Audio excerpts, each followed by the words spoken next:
대통령이 검찰총장을 만나서 면담을 하겠다. 이 얘기는 이야기를 들어보겠다는 뜻 아니겠습니까? 지금 김호수 청장이 사표를 내고 저희들이 생각하는 이 검찰 정상화 법안과 관련돼서 의견을 내고 있기 때문에 구체적으로 어떠한 의견인 건지 먼저 좀 듣는 게 지금 대통령께서는 좀 의중이 있지 않나 싶고요.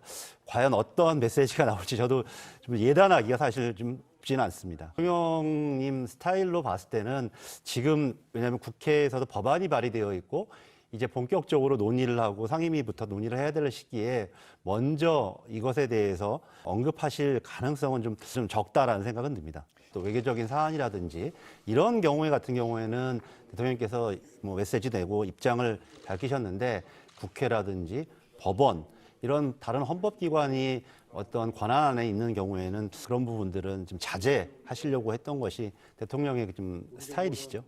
법안에 대해서 당론을 좀 모았던 만큼 이 부분을 조속하게 처리해야 된다는 것이 또 당원들의 생각이고 네. 당 지도부의 의사라면 그거에 합당한 좀 절차들은 밟아 나갈 거라고 생각을 하고 있습니다. 일단 검찰총장의 사표 제출은 제가 고개가 뭐 그럴 수 있다. 그런데 고검장들까지 만약에 사표를 제출한다고 한다면 검찰의 집단 행동에 대해서는 아무도 먼저 이의 제기를 하지 않습니다.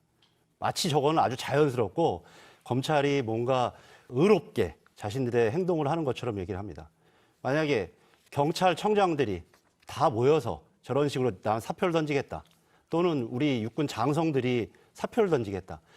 검찰이 대한민국의 공무원이지 별개의 집단이 아닙니다. 그런데 저는 어떤 뉴스를 봐도 그리고 어떤 전문가들의 말을 봐도 검찰이 저런 행동, 저렇게 압박을 하는 행동들이 이번이 또 처음도 아닙니다. 여러 차례 있었죠. 그런 과정 속에서 아무도 문제 제기를 하거나 이의 제기를 하는 것이 없습니다. 국민들이 보시기에는 저것이야말로 특권의 의식의 발로가 아니냐. 저는 이렇게 생각하실 것 같아요. 왜 저런 문제들, 우리나라 공무원들이 예를 들면 어떤 부처 공무원들이 이번에도 뭐 산자부와 외교통상부를 만들 것이다 이런 통합하는데 이런 거 한다고 해서 국과장들이 모여가지고 난 사표를 다 던지겠습니다 이런 거 하는 행동을 하지 않을 겁니다. 만약에 그런 행동이 있다고 하면 굉장히 여론에 따가운 문매를 맞을 텐데 검찰이 저렇게 하는 행동에 대해서는 아무도 문제를 제기하지 않는 것에 대해서 저는 의아스럽게 생각하고 국민들도 저는 같은 시선이라고 생각합니다. 김대중 정부 이후에 이 어떻게 하면 검찰의 강고한 권력, 무소불위의 권한을 축소하고 조정해 올 것인가 이런 시간들을 오랫동안 거쳐왔습니다. 물론 현실적으로 문재인 정부 초기에는 저희들이 국회가 다수 의석이 아니었기 때문에 그런 부분들을 입법적으로 좀 완성하지 못한 측면이 있고 왜 지금이냐 뭐 이런 문제 제기가 아니시겠습니까? 근데 저희들이 봤을 때는 지금 한동훈 검사를 법무부 장관으로 임명한 예가 대표적인데 기본적으로는 정치 보복 그리고 검찰 자체를 아주 예전으로 돌려놓으려고 하는 검찰 뭐 공화국 이상의 그런 과거 획기적인 모습을 윤석열 당선인이 천명하고 공약해왔기 때문에 지금 시점이야말로 저희들이 이 문제를 해결하지 않으면 우리가 이루어왔던 민주주의와 인권 이런 문제들이 후퇴할 수밖에 없겠다라는 절박함이 있습니다.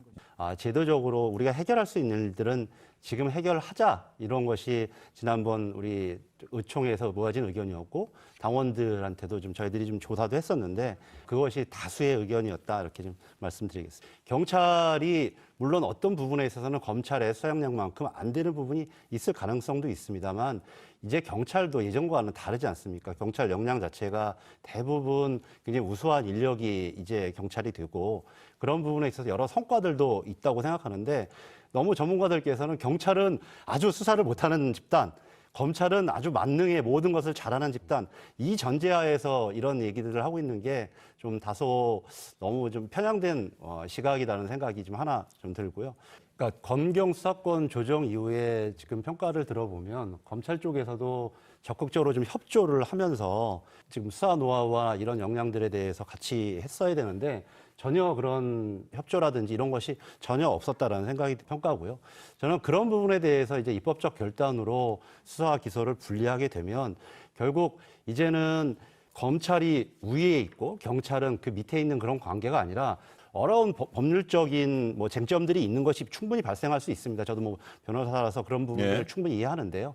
그러면 그런 부분들은 법률적 조언자로서 협조 관계를 통해서 어떻게 하면 뭐 필요한 법리 이런 것들을 함께 논의해서 범죄자들을 처벌할 것인가 이렇게 방향 전환을 해야 되지 수사와 기소를 분리하는 법안을 하니까 절대적으로 앞으로 비타협적으로 검찰은 아무것도 안 할 거야. 이렇게 지금 보르고 있는 시각. 그리고 경찰들 같은 경우 물론 여러 가지 앞으로 국가수사본부라든지 자치경찰제를 통해서 경찰에 대해서도 통제를 해야 되지만 경찰이 갖고 있는 폐쇄성과 검찰이 갖고 있는 폐쇄성을 비교하자면 훨씬 더 경찰이 취약하죠. 그리고 지금과 같이 인권의식이라든지 국민들의 감시와 통제가 있는 관계 그리고 또 검찰도 마찬가지로 아예 모든 통제권을 놓는 것이 아니지 않습니까? 그래서 그런 부분들은 너무 좀 조금 지엽적이다라는 생각이 들고요. 검찰 전체가 무슨 나쁜 사람들이거나 이렇게 저희들도 보지는 않습니다. 대부분의 일선 검사들은 정말 어려운 형사 사건들 하면서 국민들을 위해 봉사하고 있다는 생각에 대해서 저도 뭐 동의하고 대부분의 우리 민주당의 의원들도 똑같은 생각일 거라고 생각합니다. 그런데 저희가 오랫동안 이 70년의 형사사법 체계에 있어서 비대한 검찰 권력, 그다음에 전 세계적으로 찾아볼 수 없는 이 검찰 권력에 대해서 이제는 입법적 결단을 통해서 분리해야 된다라고 하는 그 시점이 왔다라고 해서 저희들이 이게 추진을 하고 있는 것이고요. 혹시나 우리가 생각할 수 있는 문제점들은 또 입법 논의 과정 중에서 해결해 나갈 수 있다고 저는 생각합니다.